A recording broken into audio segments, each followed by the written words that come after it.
Yeah, slapping someone across the face can be actually abuse, and it can be fun. What's the difference? Well, the difference is consent. Difference is understanding what's going on. The difference is two people wanting to actually do that thing as opposed to not. So I just wanted to basically create a 101 for people that were curious.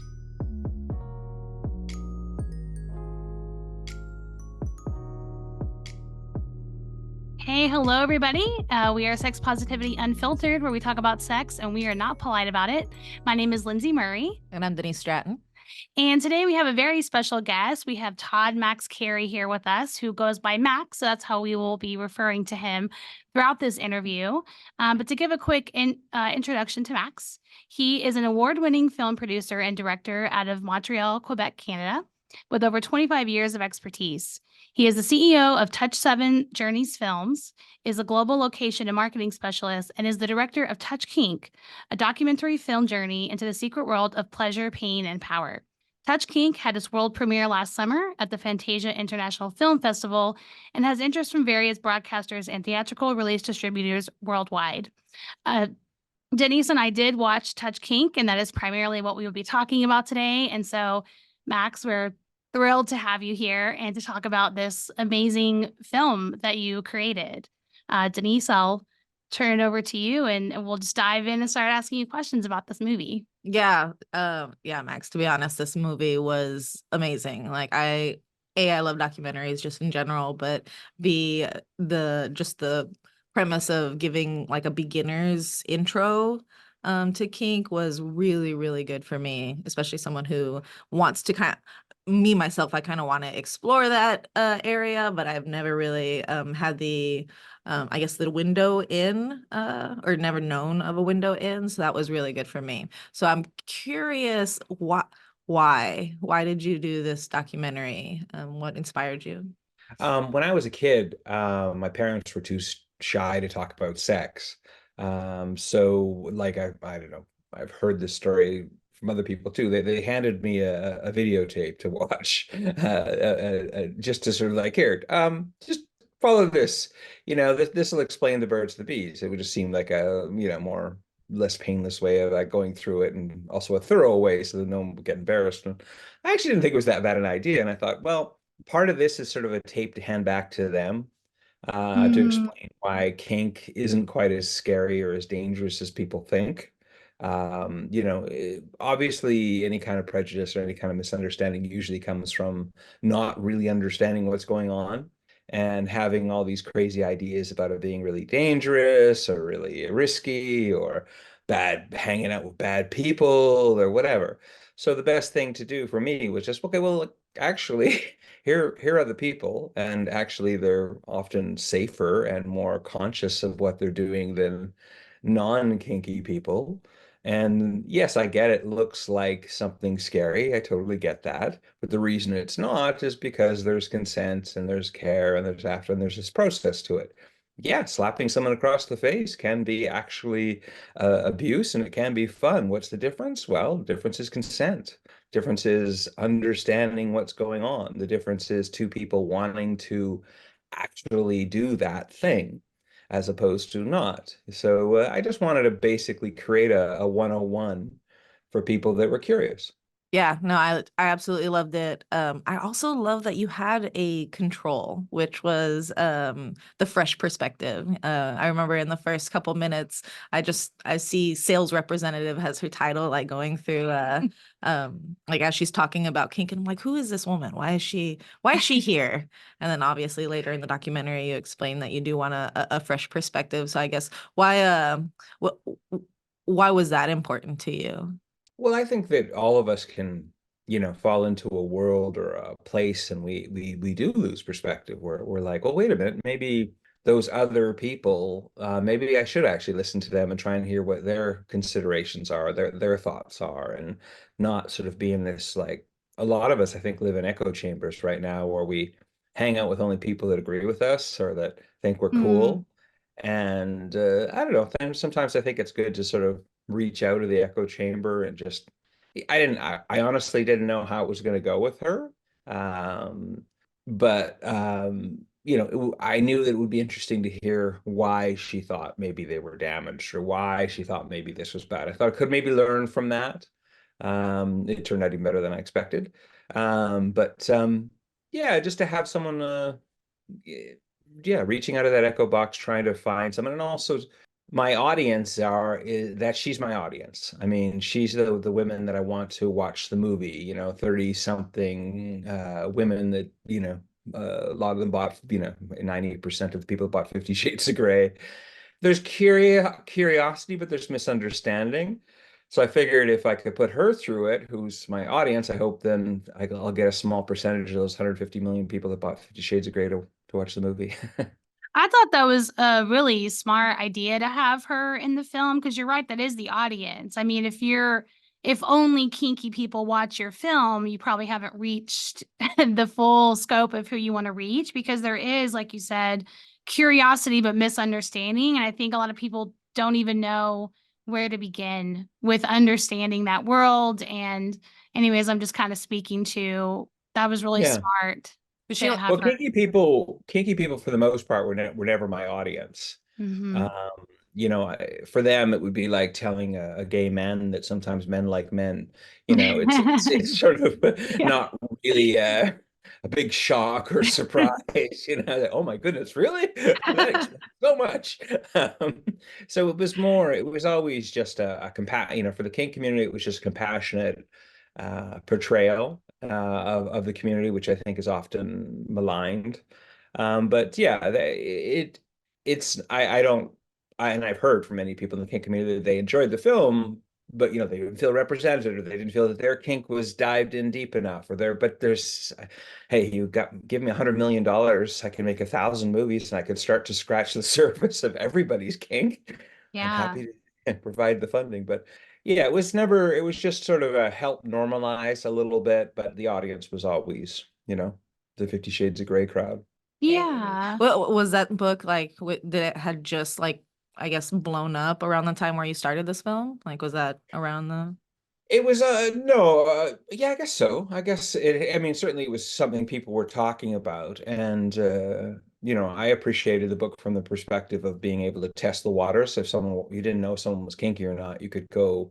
It was such a cultural phenomenon. It was like, oh, did you see this book or read this book? And they would be like, yeah, it was kind of interesting, or oh my God, that was scary, or I hear it's not a very good portrayal. And it's like, okay, I know where you are on the spectrum of understanding what kink is. Good. It did There's a lot wonders for my dating life around the time. yeah. It was a good little test the waters kind of situation. I guess it was sort of towards the end of it, but it's still, probably the chief cultural reference for better or for worse. Definitely for worse. It's the chief cultural reference point right now. Still. Yeah. Yeah, definitely. I mean, still talked about, even though the book's been out for how long now, right? I am curious, speaking of people who felt like you didn't represent them or their kink, or because you're right, you really can't dive into every single aspect in one film. So, how did you approach your research and I guess decide what lens you were going to look through for this film, like in the beginning? I'm curious about that thought process. The most important point for me, and I think the most important point for the kink community, is to make people understand that you're not crazy, and that this isn't dangerous if you're doing it in an ethical manner. I mean, just because you're Mhm. kinky doesn't mean you're a good person. Just because you're anything doesn't mean you're. But if you're going through the process of, clear and open negotiation, I don't even think consent's good enough. I think an enthusiastic consent. You're playing with care, and then you're checking in afterwards. If you follow that process, it really is safer. So I wanted to highlight that. That was the chief difference, because I think the most of the reason that most of the crazy things in this world happen often aren't for evil reasons. It's just bad education. Why does a mother not want you running around in, lingerie all the time? It's not that she's trying to limit you. She's just trying to protect you. Hmm. So she knew, well, actually, no, and it's no coincidence that cultures that are more open about wearing what you wear, the mothers are less worried. It's not, it's just are you safe? That's really what I think people that worry when you try something new or you do something new is, are you safe? And if you're doing it right and you're aware and you're interacting with someone, what that circle is, and you're doing it right, I think then people are like, oh, okay, that sounds cool. Have fun, you Yeah. know? Yeah, Yeah. like you said, it takes that education. It's the education that kind of opens your mind and makes you realize, okay, so now that I know that there's these safety practices, and then now I'm on board more than I was before. So I'm curious actually about your journey. When you went into making this film, were you as well already a pretty kinky person, with very versed in the culture, or was something, did you discover or had to research yourself going into this film? Well, if you'd asked me before I started the film, I'd say I knew a lot about kink. But my perspective was my perspective. It was largely male dominant, female submissive, and everything else was weird, which happens in the kink community a lot. You'll notice that, like, oh, we're not kinky, but they are. There's a, you know, and you get to know a certain aspect, and that becomes the world or the culture or the tribe that you live in. So, I mean, I did think I knew a lot. Then I met a beautiful, interesting dominatrix that kept surprising me on all these different levels. I'm like, oh, you don't seem to be this sort of hard ass, tough, crazy woman that I expected dominatrixes to be. Oh, did I? I mean, here's someone I've had the benefit and the fortunate ability in my life to travel so much and have all these experiences, and I've caught myself being prejudiced.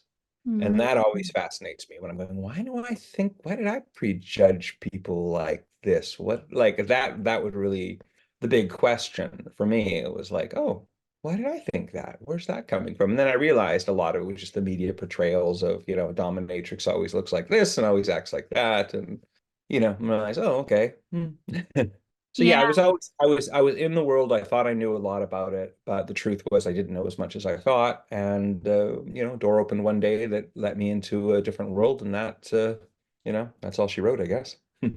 What do you think was the most surprising thing that you learned in making this film? Um, Actually, that kink probably doesn't really exist. In my Mm. I don't really think, I mean, I'm starting to think that it's actually, I mean, I get we need to identify, we need to say, I'm a this, I'm a that, I believe of this, I believe of that. But I wonder if that doesn't diminish us as humans. I mean, again, I get it for political reasons, and I get it for if Yeah. you're part of a group that's underrepresented, you want to, like, fly your flag and try and have the world understand. I get it. But the reality of it in my mind at its core is that we all like what we like. We all feel who we are, like we're feeling some role at some time, and we all want to feel a certain way. And if you put it in those terms and throw away all the boxes and labels, that's everybody and everything, you know? Yes. Yeah, that kind of speaks to the nuance of it all, right? It's not like you're kinky, you're in this box now. It's more nuanced. And there was a woman in the film, and I'm blanking on her name, but I think she speaks to kind of what you're talking about of, I'm not just a kinky person, like I am a person who has my life and in and outside of kink, and this just happens to be something I like, but like I'm more than that. I think you kind of risk getting boxed in when it's like kinky people versus non-kinky people. Yeah, I mean, honestly, if there's a picture of you, with a ball gag tied up upside down or something, and you cure cancer, they'll Mhm. probably remember the picture more than remember you cured cancer. Yeah. You know, it's just Yeah. we have these minds that just kind of like go to the most salacious, shocking things, what we remember, not what we necessarily should be remembering. But yeah, that's really important, is that people are people and we all like what we like. And I think the only thing that's dangerous is when people can't be open and honest and constructive. Nobody wants to hurt anybody. Nobody wants to do anything. Well, if you do, that's not kink. That's just something else that's, you know, Yeah. Yeah, no, I agree. we're all people. Go Oh, ahead, no. yeah, doing this podcast, actually. We went through a kink. We did a little bit of a research for an episode for kink, and then following that episode, we took a BDSM test. So it was like a good 2 or 3 weeks where I got to really explore the kink community. And then on top of that, a couple weeks later, I watched your film. So it's just been a big learning curve for me. And in your film, I believe the statistic was 33% of people are kinky. And that, to me, that figure is actually, it seems a lot lower than, now that I've done the research, that I would expect, because getting into the research, I'm realizing that everything is a kink. Unless you're having sex in the confines of marriage, heterosexual, inside of a bedroom, on a bed, then if you do anything other than that, then technically you're participating in kink, which a lot of people don't realize. Like, once you get the whipped cream out there, once you put on the fuzzy handcuffs, and yeah, once you decide to have sex in a car, these are things that are part of the kink community, and a lot of people just don't realize that. So I absolutely love just diving in and learning how many people should identify as kink but don't. Or don't even know they are. Yeah. I have clients that because I'm a sex therapist, and so I have clients that come mostly for their relationship and their sex life within their marriage, whether it's monogamous marriage or open or poly or whatever.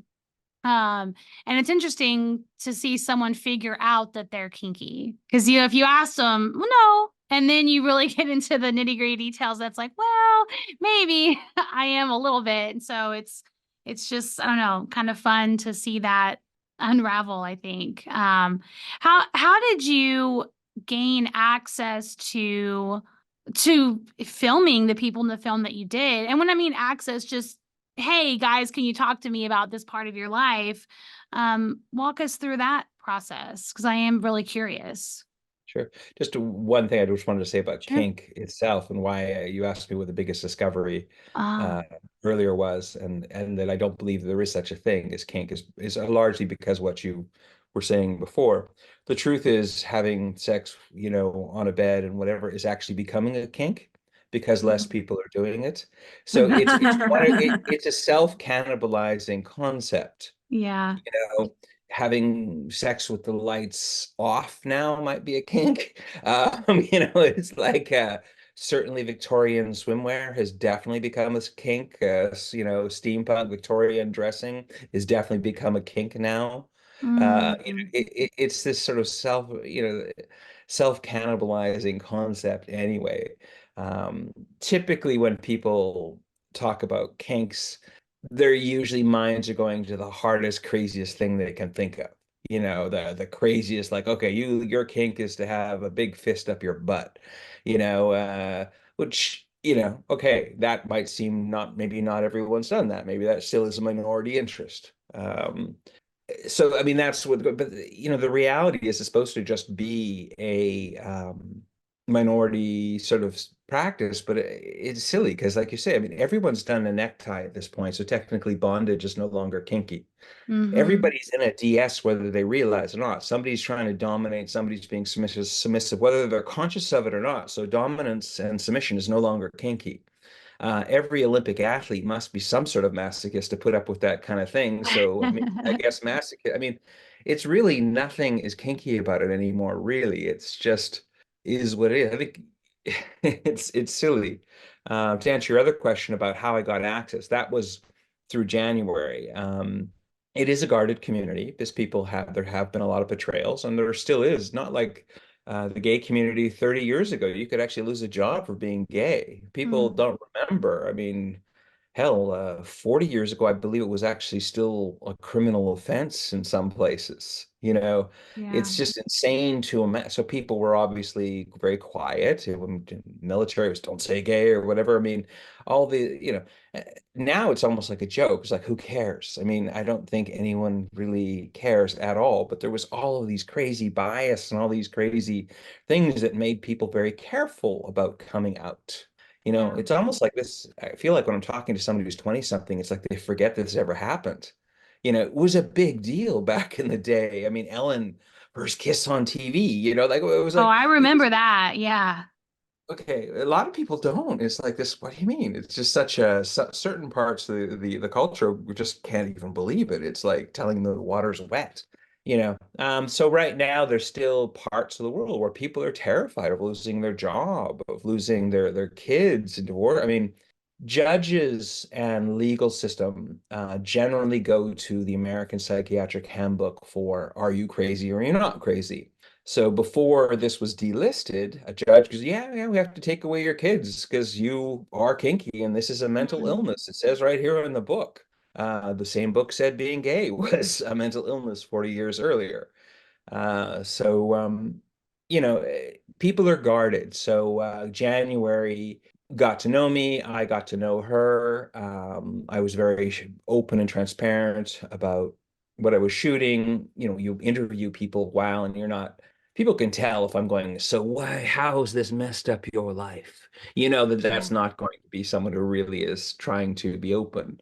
So you can kind of tell by the questions. She did interviews, then other people did interviews, and they started realizing, okay, he's not trying to get the got you, like how kink ruined your life, or why this is destroying you, or why you have this perverse fixation, which are the kinds of questions that have been asked.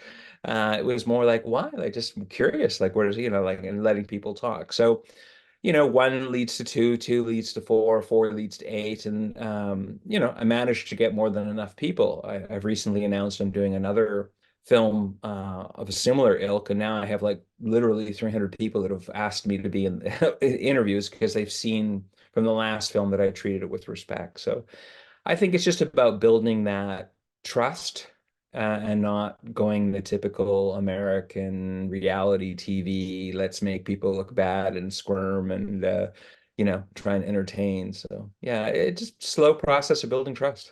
Yeah.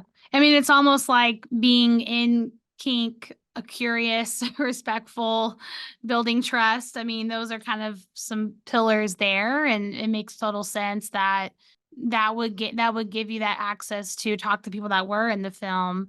And I do think you did a really great job. I mean, when we were watching the film, everyone did seem comfortable talking to you. I was shocked, like literally shocked, because doing the research, I did see that, it's more of a very closed, almost exclusive group. Like you have to pretty much gain trust of someone inside of the group before you're even allowed to participate. And I around the same time, I also went to my first kink vendor, I guess, munch or something, like basically a bunch of these kink vendors came together at one of my local gay bars and was just showing off their merch, and you can buy stuff and things. And I remember going in, and at first, because we have this podcast, I'm just like, oh, I'm gonna get some really good B-roll, this is gonna be great, I can't wait, and then as I entered and I got the vibe, that's when I realized, oh wait, no, this is not a place where I should be just filming taking my phone out and filming these people, because just like in the gay community, the kink community can be very much a closeted community because they don't, for protection reasons. So these are trusted doors, and that you are allowed in, and they expect you to respect that, which I totally agree. But yeah, I do see a lot of parallels actually with the queer community and the kink community as far as coming out to like their families. You showed that off in your documentary as well. We did see someone who did come out to his mother, and it did not go very well. And I remember just seeing the feedback his mother gave him. It took me back to coming out to my own mother. Like I definitely see that parallel between our two communities. I'm glad you see that. I'm glad you feel that way because that's something that I've gotten a little bit of pushback from. Because I'm a queer man, and for me, we were the last letter to get added. Well, I guess not true anymore, but for a while we're the last letter to get added. Because it's like it kind of for me is this other already. It's like I never really thought about it the same way a lot of people did. I never considered myself bi. I always like female presenting human beings, So it was like, it's for me, it is part of the queer community. I mean, it's just this like everything we make what we want to make, so it's part of it. But some people don't see it that way. Some people see it differently, and partly because if you're exposed to purely heteronormative stuff, then you think it's very heteronormative. If you see it as that, I've got a little bit of pushback from others. Oh, there's no trans people. Actually, there is actually, but it's not my job to be outing anybody. I don't label things or be political about, oh, let me put their actual biological what and their actual, like, that's, to me, that would, Mm. I've been to a few LGBTQ festivals, but for the most part, I didn't get into any. And a lot of the pushback was that, I don't see gay people, I don't see trans people. Like, it's not my job to label them. I'm not going to label them. And if you don't feel that, you don't feel that. But to me, it's very, very similar, those communities, because it's just about being honest about what you like, honest about who you are, and it's the same. It's very, very similar, in my Yeah, mind. that's a similarity that I took away very much is it's the coming out and being first honest with yourself first, and then taking that journey, discovering yourself, discovering your own sexuality. Then eventually, if you feel comfortable, coming out to your peers and your family. And those parallels are what I saw. And then, of course, because of that also comes a pride, which I am a very proud queer woman. But it took a lot of time to get here. And I saw kind of the same thing in documentary where, yeah, they're very proud now, but there was a journey where it took, where there was a process of coming out and discovering yourself first. And I loved that you captured that. Well, I think about one of the dominatrix in the film that was outed and essentially had to move out of her home. And I mean, it's infuriating to see because, from my perspective watching the film, it's like no one's being harmed here. It's her home. People want to go to her home for that. But essentially it was told by the neighborhood, her own, community in that neighborhood, like, you've got to go. And the government, let's not even get into that. Yeah. I mean, police it's chief. really infuriating to watch. And so I just kind of that reminder of it's a risk to be out, right? And that's going to be a hard risk to take. To even be honest with yourself first, but then to let others know that or have others find out is really unfortunate in that way. I think that's why we do tend to put ourselves in tribes and fly our flags, because we want the backup. Oh. It's like a necessary evil at this point. Maybe some brilliant day in the future we're all humans and you just are what you are and there won't be. But right now there are people that don't get it or might want to cause you some problems. So it's good to have your little army with you, your people that support you. So yeah, it's an evil necessity right now to have those little tribes, because there are people that just won't get it and they'll never get it. And unfortunately, I think I've seen studies about racism and prejudice. Unfortunately, those beliefs are, founded at a certain formative age. It's pretty hard to get rid of them so you kind of have to wait for that generation to die off. I mean, but really though, I mean, you're absolutely right. I've learned that if someone is extremely biased and homophobic and all the things, if they don't want to get it, they're not going to get it. It's not even worth the argument. It's like you don't want to get it, right? So that's tough because I think about, unfortunately, I have family members who are like that and have gotten into the arguments, and I walk away going, that really wasn't worth it because they're pushing back everything I could possibly have to say, because they're stuck. They're stuck there. Yeah. Yeah, you can't argue with them. You really can't. You have to, the best you can do, I found, is try and ask them where these views came from. Yeah. And have them start realizing that mom said this or dad said this. Or I've been having my favorite sport these days lately is trying to convert Trump supporters into more normal, or to at least understand why they're doing it. And usually it's just getting them to remember what it was like for them when they were a kid. And then, oh, well, yeah, I was, graduated, I worked hard, I did all this, I did all the right things, and now life's hell, but back then it was great. And like, well, do you remember the day you graduated? Yeah. Look around in your mind. How many women were in your graduating class? Oh, there wasn't any. Oh, okay. How many people of color were there in your graduating class? Oh, there wasn't any. Oh, okay. Geez, how many Catholics? Oh, there was one Catholic. He's a bit weird, but it's like, Yeah. and going like, so you realize that, it wasn't really a very a fair playing field, right? And I said, yeah, I suppose, but I said, well, I mean, all that's really happening in the world right now is we're trying to create a fair playing field. Yeah. Do you have a daughter? Do you have did they say would you like them to live in a fair playing field? Okay, well, you really want to bring back what you had when you were a kid? Think about that. Think what that would look like for her or your gay son or what, you know what I mean? That, and then you let them think about that and realize, because the thing about being privileged is you don't really realize how privileged you are, Yeah. or until you really think about what you grew up. And once you realize how privileged you were, then you're a little less, annoyed about trying to help and trying to be more open and let people be more expressive and true to who they are. Then you're like, only then do you start to get it.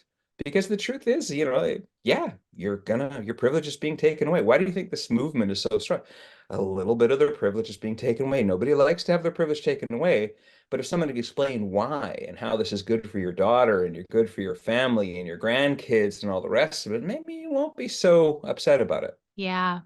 That's such a smart approach. And I think as I get older, I can do that more. But Mhm. man, my frustration will take over Yeah. sometime. And then I'm now closed off, like I'm being closed-minded to even talking to them. So that's a really good approach.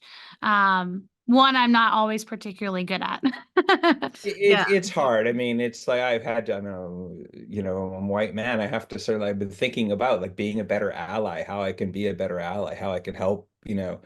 and and one of the things that I can do is talk to other guys that look like me about these things and get them to just try and just realize. I mean, nobody wants to be say you're this, don't do that. Just Yeah. let them remember what it was like for them when they got that job and worked so hard and bought that house and all that, and what it was like for the other people in their community. I mean, kind of amazing. I mean, there was people, you're old enough, there's people that were like one half of America was drinking at different water fountains than the other. I mean, it's incredible if you think about it. Yeah. You know? Yeah. Not that long ago at all. No, That actually, that was happening. That's something we just talked about not too long ago. You and yeah. I. Yeah. Yeah, because we were doing right now we're exploring a lot of women experiences with Women's History Month. And with Easter coming up, we've dived into the religious sector. And to be a little, I guess, transparent with my thinking, I was watching your film and researching kink at the same time that I was researching religion. And for someone who is with my belief system and queer, I'm not very religious just in general. So it was a decent dive. And I have to be completely honest, I was seeing a lot of parallels between the two, with one major difference. But I stumbled upon, me and Lindsay both stumbled upon an article called 7 Ways to Groom Your Young Christian Wife. Right. Yeah. Yeah. That was a doozy. And I was expecting this article to be very old and, maybe 20, 30 years ago written, but no, this was within the past 5 years that this was written, and the comments were within the past year. So these are concepts that shocked me, because to me, as someone who all my peers were all, I mean, we live in the world that my echo chamber, right? So I just automatically assume everyone is, kind of uh woke to the fact that we do have privilege, and there's queer people around us. But then I also have to remind myself that there are these echo chambers, these communities that don't have that community, or that out and proud community, that no one's speaking about it. They program them to follow these certain rules. But anyway, going back to that article, the 7 Ways to Groom My Christian Wife, I was seeing so many parallels to the kink community, to the dom sub community, Mhm. like the way that these husbands wanted their young Christian wife to act and behave and listen to them. And they even mentioned wife spanking, which, horrified me in that context, because obviously consent is not there. Mhm. But I was struggling really hard with trying to not be biased, because I was also researching dom sub in the kink community, and these acts were inherently the exact same, as far as like what the dominant husband wants from his submissive wife. It was literally like almost word for word the exact same actions.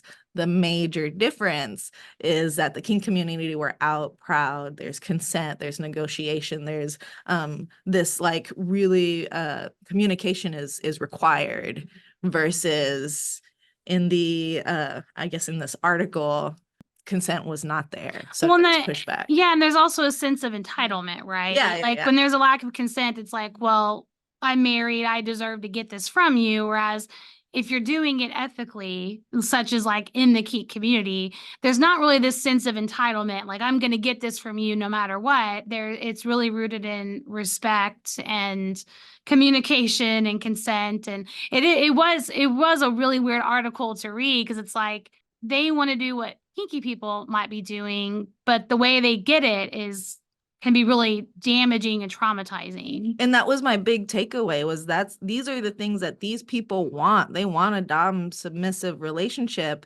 but they're not going to come out and say it that way. Yeah. And they look at kinky people, like this specific group would look at kinky people as perverse and as, this is gross. I can't believe you would, do these things, even though these are the actions you literally want and could have from your, because the writer who wrote into the article originally requesting the information was like, I can't get my wife to let me, spank her. I can't get her to be submissive. And I'm like, well, you could have this relationship you want if you were just out, open, and explore it a little bit, but you're not going to do that because you consider this lifestyle perverse. So I just found that so interesting. Yeah, to speak to your point regarding how to groom your wife or what all these things. I guess if there was one thing I wanted to have the kink community think about was the reason this is okay is the consent, is the openness, is the informed, enthusiastic consent.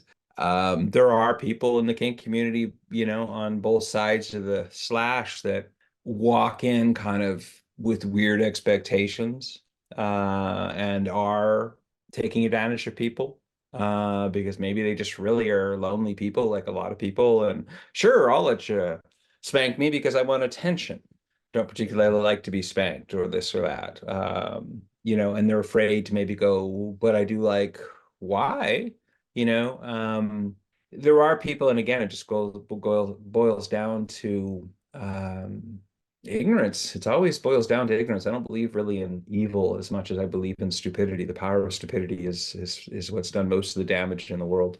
And what's scary is a lot of things, people think they're doing good things. That's even more dangerous, is that they think they're doing something good. They think this is a good thing, but it boils down to our agency as human beings and our rights as human beings and all this kind of stuff. So, yeah, obviously in my mind, doing something without someone's consent isn't kinky. That's just abusive. And you can call it what you want to call it, but it's abusive. So using something like that, trying to manipulate people is very immature and not what I'm talking about. And if anything, I tried to get to the, means you both want to do it. It's real clear what we're doing. It's not, I'm going to make you do this somehow kind of thing or take advantage of you. And I get that line is really hard. I like to DS. I like to be in a dom situation. Sometimes I've had subs, I'm almost spoiling it for them by being triple sure that they're okay with what's going on. It's like, no, but I gave you consent already. Just do it. Like, you have to, like, it's like, it's almost like takes away the fun for them sometimes just to be extra careful. So it's you really have to figure out the human being, and figure it out. But if there's no consent, then there's no consent. But yeah, take a little bit of knowledge of anything can be dangerous. Suddenly I found this whole community where there's a bunch of people that will do as I say. Oh, excellent.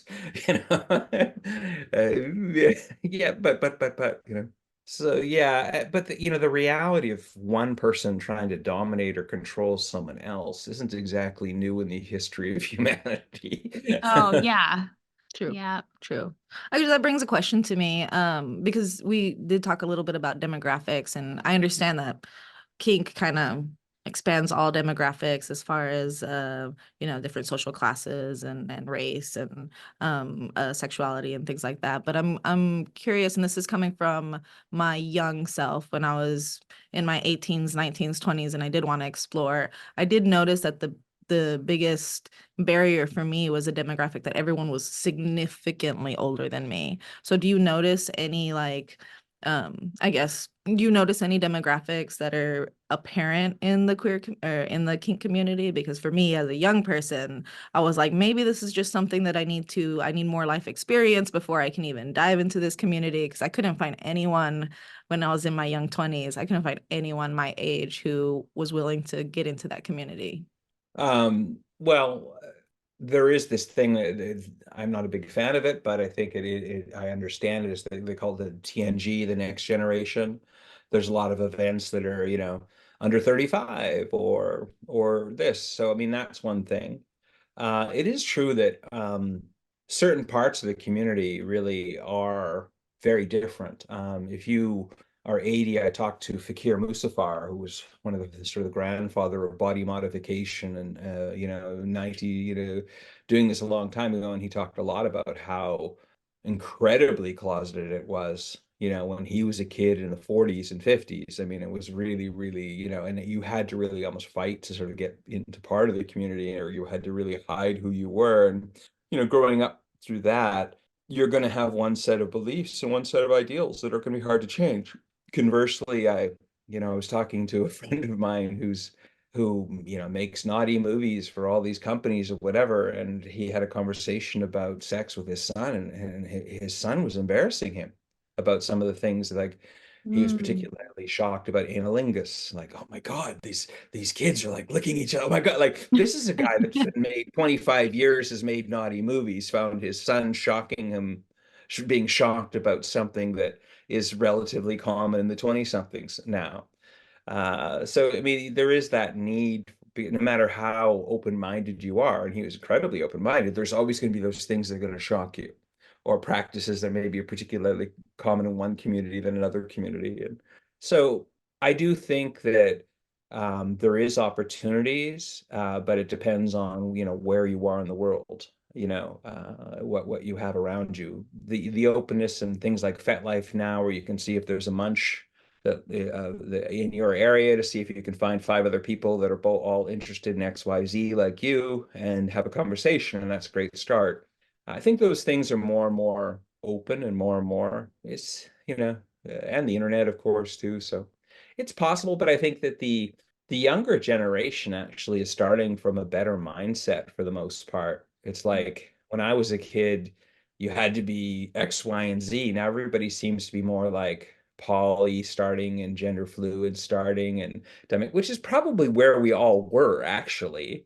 I mean, we're learning about what we like. If we knew what we liked, then we could label it. But at that point, we are trying to figure it out. But we are forced at a time to know you must be A or B or X and Z, and you can't leave those blanks open. It's like, well, why not? That's the truth of it. So I mean, especially in California, everybody's like poly and fluid at this point, and they're just actually figuring out what they want. I don't think most people are going to stay there. Most Yeah. people probably figure out where they want to be. So I don't know. There's the advantage of a cultural openness in some areas, where other areas it's not so doing so well, and maybe it needs to be a little bit of a generational thing. Yeah, Yeah. I really love the fluidity of all of it. I mean, here in Texas, it's a very conservative state. Mhm. And so, um, I have a lot of clients who decide to open their marriage, whether it's they're swingers, they're poly, they have other relationships. And something I like to go over with all of them, because it can be really scary to open up, even if that's what you want to do. One, because it's just kind of a threat to your attachment system, right? Like you don't know how it's going to go. It's really scary.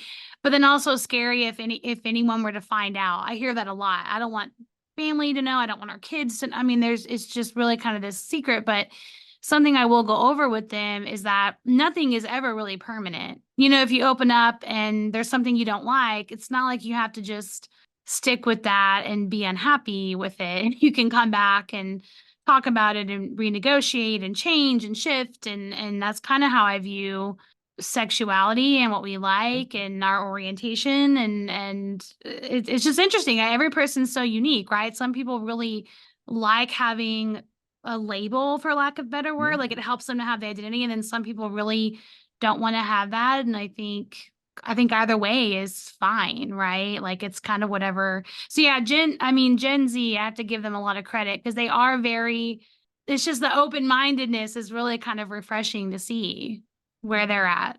I think that goes a Okay. lot to their access to information, as they have a lot of access to information that we didn't have when we were younger. So with that being said, I understand that the documentary was for the beginner, for someone who's just trying to explore and get into that, which I absolutely love, because that was, whenever I look at any type of like beginner dipping your toe, I always think in the perspective of an introvert. And with your control, with your first fresh perspective, she actually went to a dominatrix class, which is something that an introvert will not do.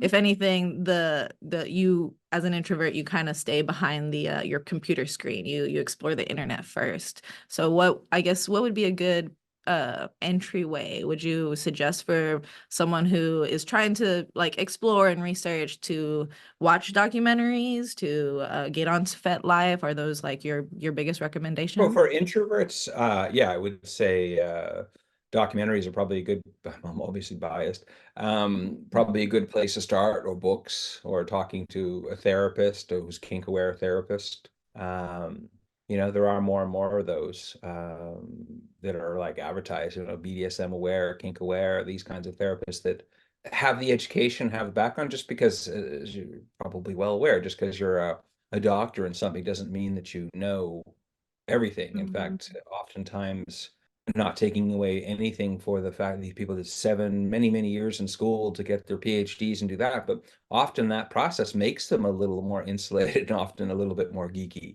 They might be able to tell you, the white blood cell counts or this or that, but they just didn't have the kind of experience that artists or more artistic people would have had. So you have to find people, professionals that have that experience. So I think that's a good place. Documentaries. FetLife, I think, might be too intense for people right away. And in my mind, it's become a little more pornographic of late. It's like now it's kind of like how everybody on OnlyFans gets new clients. Unfortunately, it's become a little bit, so it's weirdly reinforcing a lot of the stereotypes again, that I think one of the things I liked about kink was the sort of body positivity and everybody, finding your kink. Not only is it okay to look like you look, you'll find people that lust after that particular look, that fetishize that may be after you just because you have a large left foot. I mean, I just, there are Yeah. literally, I mean, and that, I think if you were that person with the large left foot, who would always felt some shame about that, and find out that there's literally like hundreds of people in the world that lust after large left foots, you're suddenly going to feel a little bit better about it. Where now it's getting back to kind of like everybody looks like they're a bit of a Barbie, and or a bit of a Ken. It's I don't know. It's But these things come and go in waves, I suppose.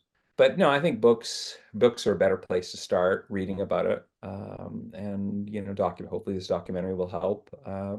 But the best thing is just to feel it's okay to be you, and to try and let people be more honest. I think there's so much shame around people are afraid to say stuff because they're worried about being judged. Just like, oh, you're a straight guy and you want to finger up your butt and you're worried, oh my God, does that mean I'm gay?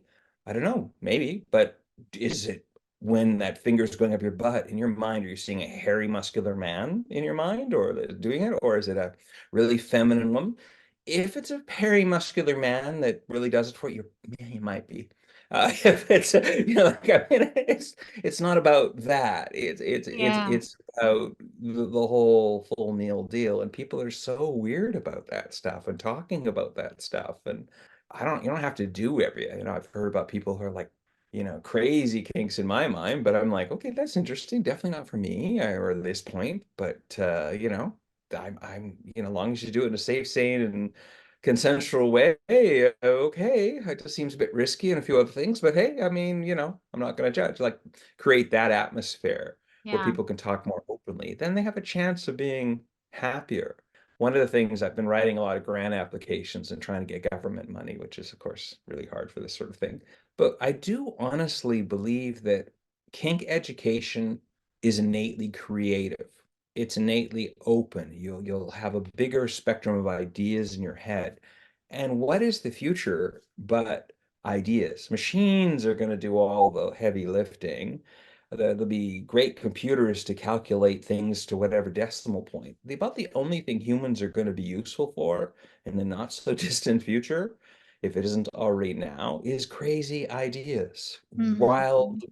ideas.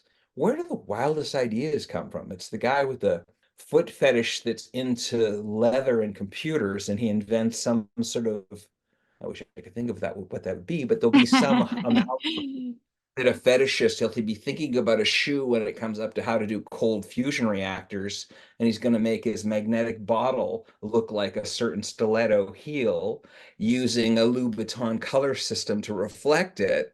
And suddenly the guy that invented, will have cold fusion energy for everyone, and it'll be, a foot fetishist that invented it, because he was crazy enough to put these things together. Machines aren't going to be going, well, if I took a Louboutin shoe and I put it on this, and then I did some little electroprobes, and then had the sound of in harmony, the sound of sort of a spanking resonance thing, I could create this.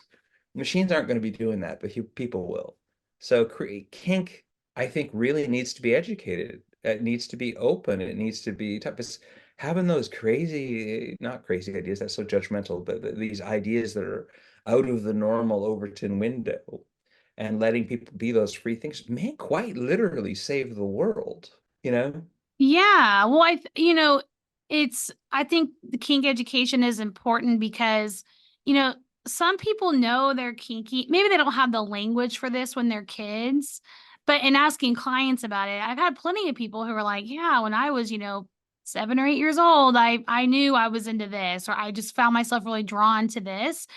But when no one is talking about it, there's a lot of shame in that, whereas if we are educating about it, I guess that's what I want people to know is like, if you have kids, I mean, the odds of them being kinky or finding out they're kinky later is a lot higher than you think, right? And so talking about it now makes a lot of sense. So they'll know, okay, I'm not weird.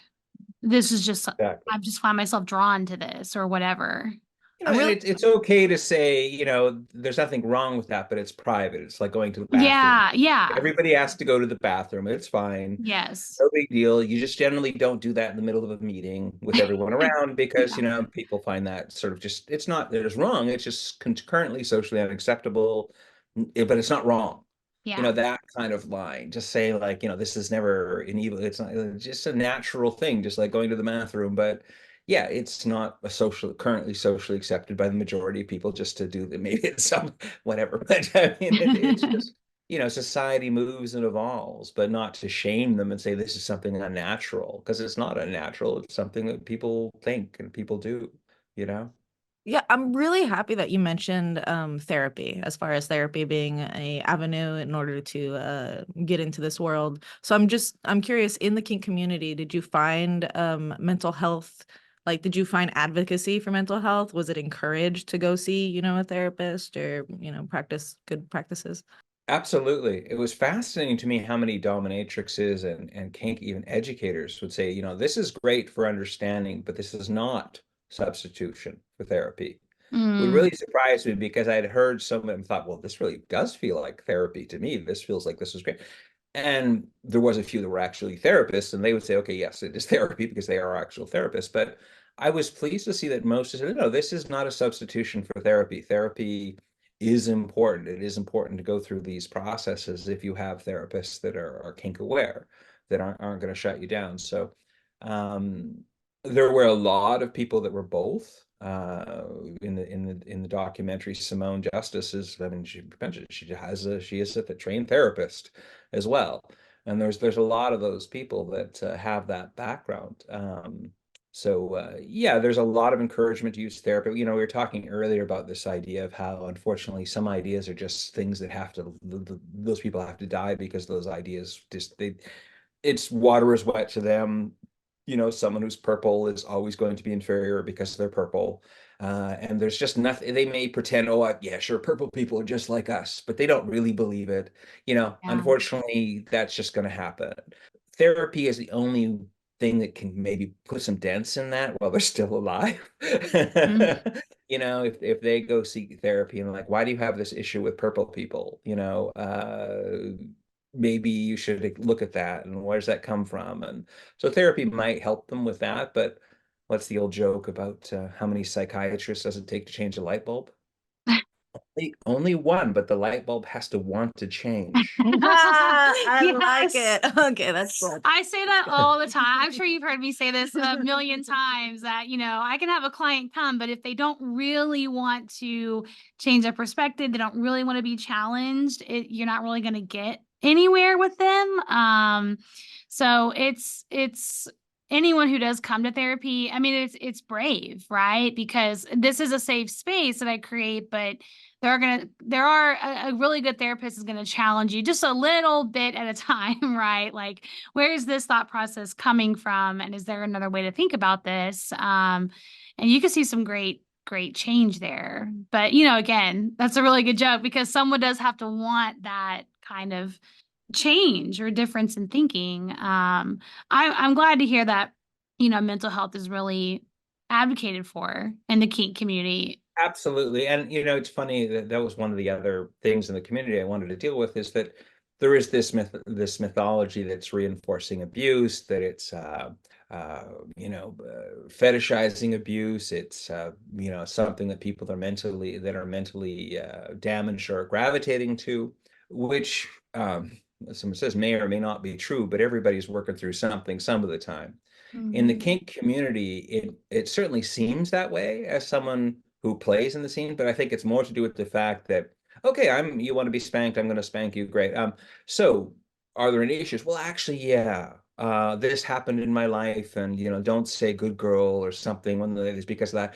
And so within a matter of minutes of meeting someone, you're often diving into things about their childhood and some traumas or things that they had, and you're like, oh my God, another person some issues. I think everyone has those issues. It's just that normally those are like 10th date, if ever, kind of come up Yeah. issues, as opposed to the kink community.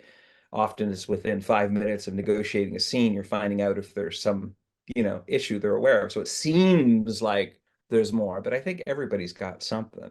Everybody's going through something. Everybody, could benefit from therapy. I mean, as even I get myself into trouble sometimes because I think we're all damaged, every Mhm. last one of us, because it's the old joke about, oh, great, you're well adjusted to a sick society. I mean, Yeah. we're living in a society that's making us feel we have to dress a certain way, we have to behave a certain way, we have to interact with even things that most of us wouldn't even hesitate. Well, that's just the way it is. It's not the way it is. It doesn't have to be like this.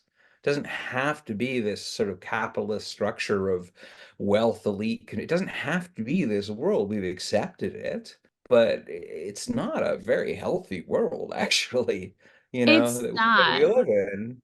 And most people don't really want to talk about that or address that because it's too hard, you Yeah, know? I think that's a really great point that the world we live in is inherently traumatic. And I think people view trauma as like one specific event, and that's really not the only way trauma shows up, right? I mean, this may be slightly unrelated, but like as an example, I have a lot of clients who are autistic, but didn't know they were autistic until adulthood, like 30, 40, some even older than that. Um, and if you ask them, just point blank, have you ever had any trauma? They might say no, because again, you just think, well, I don't really think anything traumatic has happened.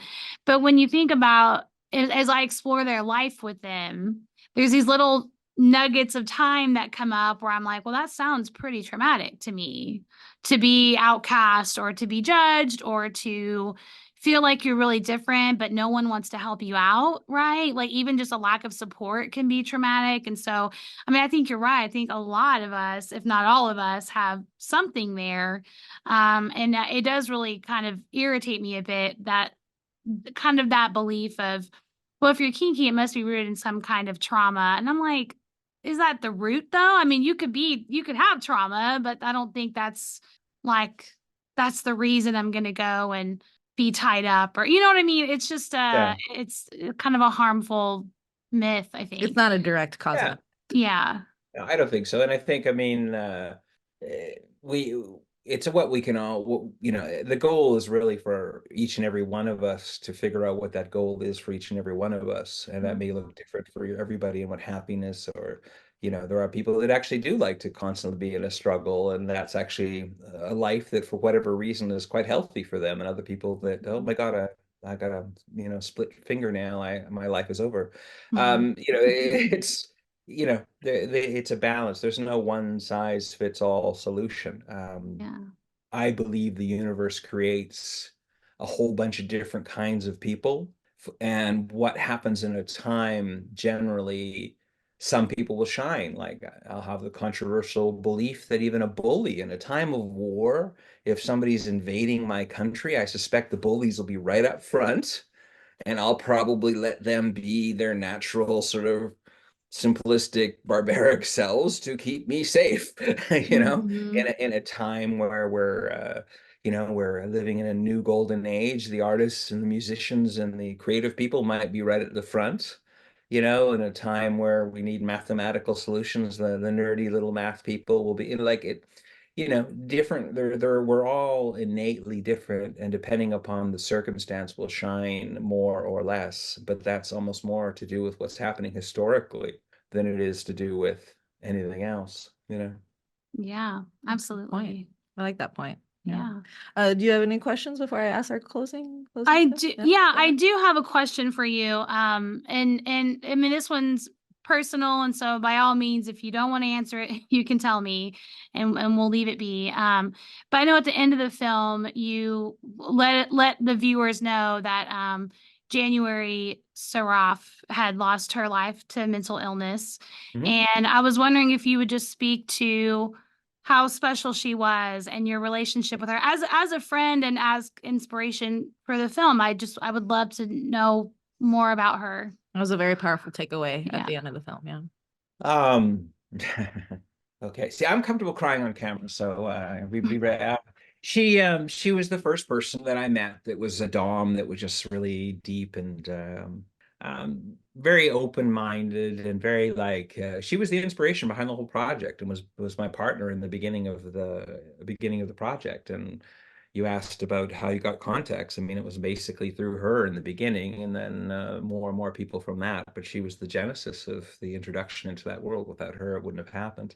Um, but I knew that she had struggled with bipolar, and she was always talking about different kinds of meds and different kinds of things. And I'm sure you understand, a lot of people with that Mhm. particular issue are always talking about trying to change their medication, because if it's too strong, they're just feeling like nothing all the time. If it's too weak, then the ups and downs can be a little too hard. So I recognized and knew what was going on there. And but beautiful person, that was part of that, the energy and the connection.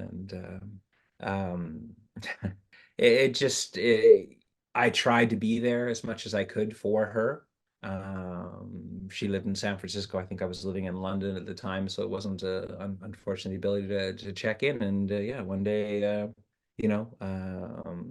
off her meds, various stresses happened, and she took her own life. And that really kind of messed with me for a good year. In fact, I shut production down. It was 2017, and I didn't know what to do. What to do? Should I cut her out of the movie? Should I stop the movie? Should I do another movie? And one day I woke up and I said, I guess I should just find out what her family, what her loved ones want me to do. So I managed to reach out to her father, who, I guess, they convened a family meeting of some kind. And a week or two later, they said, long as you don't make it about that, Yeah. long as you don't make it about, that. And it was never my intention. So that was an easy yes. But at the same time, it's funny that this is coming up now, because for me, I tried to be fairly balanced. I'm not saying everyone who's into kink is somehow better. Everyone into kink is a human being, and for some people, uh, it's a huge benefit. For some people, it's just a thing they do. For other people, maybe it was a kind of a therapy. I think for her, being a dominatrix, I think was a way to her to control her environment. Mhm. She could, and if you're that person that's no, you will behave like this and you will do like this and like that. I mean, as a dominatrix, that's almost sexy behavior. As a normal human being, that's a bit irritating. Yeah. So it would allow her to control her thing. So yeah, when I wanted to honor her and I wanted her, she was the impetus of it, and I did want to dedicate the film to her because without her, it would have never happened, would have never been done, and I certainly wouldn't have had what I hope is a fairly nuanced view. And I'm not, again, not saying kink is just kink. It's neither good or bad. Well, I do think it's good. Well, the ethics behind it are good, I think, but whether you're kinky or not, it doesn't like you have to be kinky. You don't have to be, but if you are, follow this rule. And people, are precious, and you have to treat them carefully. And that was, walk carefully in the world, walk carefully in it. So I think that's why I wanted to dedicate the film to her. And part of it is I do believe it's a good thing, but like skiing down the Black Diamond Run, get some training and education before you slap those skis on and go. Yeah. She was, to be honest, she was very captivating for me as a viewer. Yeah. Like I immediately, as when she came on screen, Yeah. she just has this very warm, I guess, aura to her. And then later on, when I found out how the movie was, or the documentary was dedicated to her, it again, very powerful, very impactful. So I'm curious, how did you meet her? Like, how'd y'all connect? I had made a film for French TV that apparently she had saw and she had liked, and she wrote me a fan letter, which, truthfully, I didn't get a lot of fan mail. And when you get a fan, you're kind of like, oh, it's a fan mail from a really interesting person too. So I actually wrote back and, had a few letters back and forth. And then I was working in Prague, I think at the time, or Budapest, one of those places.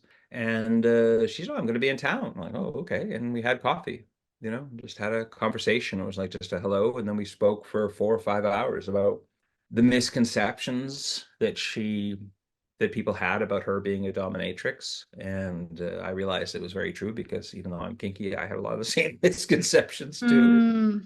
So yeah, it just started because of that chance, because she wrote me, and that chance meeting. That's awesome. Yeah. That's awesome. Cool. Thanks for sharing that about her. Yeah. Okay. Are you ready for my question? Sure. Yeah. Yeah. All right. All right. Max. So I'm going to give you my spiel I give all our guests. This is a very sex positive podcast. So, one of the things that I came into this podcast, not knowing very much about sex positivity, thinking that I was sex positive myself, but I've learned a lot. But the three things that I've learned the most is that the biggest part is consent, sex positivity. We preach consent. That's number one. Two is the fact that, we're inclusive of all relationship styles, of all types of people. That's just something that we definitely want to preach. And the third thing that I just want to drive home to all of our listeners is that the sex positive movement, we preach comprehensive and inclusive sex education. Like, that's the biggest pillar that I want to ever stand on. So I'm curious, as far as your experience with your own sex education. You did mention earlier how your parents kind of threw a video at me, or a video at you. So I'm just going to ask, both in your personal life and at school, what was your sex education? Like, what were those experiences? Oh, ridiculously bad. I mean, it was just the most basic stuff. I mean, I think I learned more from looking at my dad's Playboys and Penthouses, and obviously that was even a worse education in some ways, but it was, and I think that's maybe a bit of the things going on right now. Pornography has become the default sex education thing, which is a bit scary, but not very scary. Yeah, this closeting of it, this thing, I think led to a need for more discovery.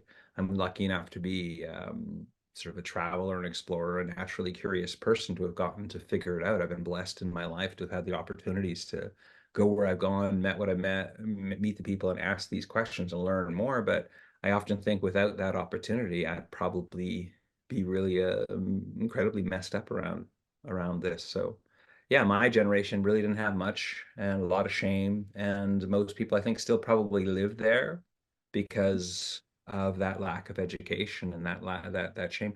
Put in a BDSM perspective, Most people are innately more submissive, which is why society works. But that also means they kind of follow what everyone else does. So if everybody else is, this is shame, they go that way. So I think it's important to try and take the shame away or understand the difference between good shame and bad shame, you know? My experience wasn't great. I'm hoping it's changing. I do think in Europe, from what I understand, talking to a lot of people in Europe, that it's at 14, they're learning about, again, they don't call it kink. It's these are different sexual things people do.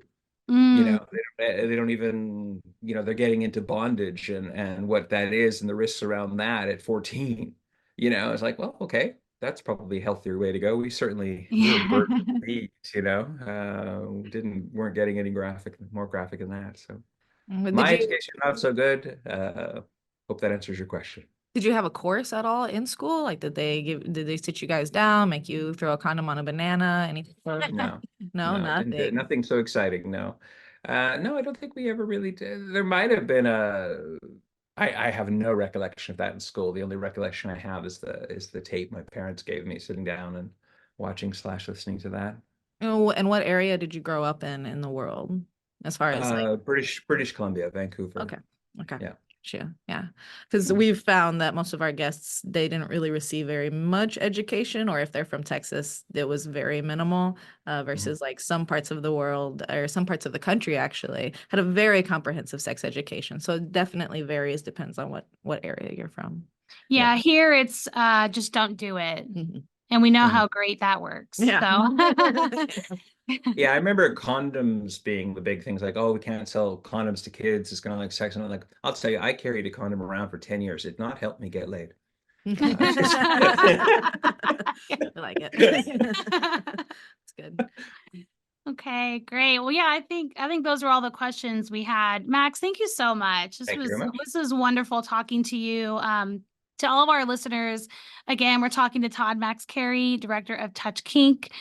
We will have in the episode description all of the links of where to find Max and information about the film and really anything we talked about. We'll have those resources for you. And just remember to like, subscribe, leave us a comment about what you thought about this. And if you check out the documentary, we'd love to hear from you. Sign up for the newsletter. It's going to be available for video on demand October 10th. Oh, Maybe doing sort of a perfect. general release. So usually try and get people to sign up for my newsletter, and there'll be big mail shot out there at the time. Yeah. Yeah, I want to give you Okay. this opportunity to plug whatever you want. So, Yeah, no, that's it. Just I try and get people to sign up for my newsletter. I do when I do at film festivals, I do screening. I usually send out like I'm in Atlanta on Friday for a film festival, and then I'm going to be doing a screening in Portland. So I like to try to let them know if there's something in their area that's part of a film festival, and if it's not, then there'll be a general world release on October 10th. Okay, great. Well, yeah, everybody, again, like I said, we'll have all the information for you of everything we've talked about and where to find Max. But yeah, thanks for tuning in, everyone. We are Sex Positivity Unfiltered. And remember to stay curious and fuck politeness.